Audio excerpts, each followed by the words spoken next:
Yes mga Zay, uuwi tayo. So ito nga yung bakasyon ko na pinakamalungkot mga Zay. Kasi pag uwi ko, wala na yung papa ko mga Zay. So bali, gagamitin ko nga pala yung 9 days sa isang buwang bakasyon ko mga Zay. So bali, mag-i-stay tayo ng mga 9 days sa Pinas. Babalik din ako agad dito after ng burol ng papa ko. So buti na lang, mabait naman yung company ko mga Zay, pinayagan ako. Pero sa totoo lang, sila talaga yung nagtanong kung uuwi ba daw ako. So ayan, nagmetro na pala ako mga Zay, hinatid ako ng kapatid ko. So bago ako pumasok, chinek ko muna kung may balance pa ba yung card ko. Kasi mahigit 1 taon ko na din hindi nagamit mga Zay, kaya chinek ko muna. So hindi ko nga alam, nakalimutan ko kung saan ko itatap ba yung card ko, kaya tinawanan ako ng kapatid ko. Kasi ba naman ang tagal na. So bali, nagmetro na nga pala ako mga Zay, kaya maaga naman ako gumising, hindi na ako nagtaxi kasi sabi ko hindi worth it. Kaya nga inagaan ko diba? Tipid-tipid din minsan, diba?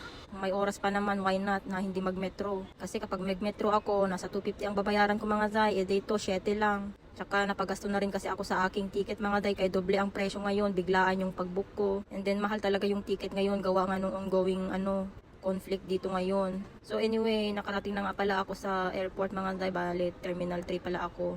So ayan, nakapag-check-in na ako sa mga panahon na to mga Zay. Nandito na ako sa may tapat ng aking gate. So bali, mga 1 oras kalahati yung aantayin ko. Dahil nagutom ako, yung last na kain ko kahapon alas 10 pa, ngayon mag-aalas 11 na, o diba? 12 hours na walang kain mga Zay, kaya wala akong gana. Nagutom ako bigla, kaya ang haba ng aking nilakad papunta dito sa gate. So bali, nag-order nga lang pala ako ng KFC. So na yan na ang aking brunch for today. So bali, dinner ko na rin pala yan kahapon, isama nyo na mga Zay.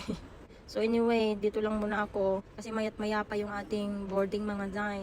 To be honest, ang bigat talaga sa dibdib mga Zay. Hindi ako excited na umuwi kasi pagdating mo doon, isa sa mga mahal mo sa buhay, wala na. So anyway, hanggang dito lang muna yung ating video mga Zay, kay nakakaiyak man mag voice over. So bali, ang arrive natin sa Manila mga Day is bukas ng madaling araw, alauna. Tapos mag-aantay pa ako ng next flight ko pa Kawayan. Mag-aantay pa ako ng mga 6 hours.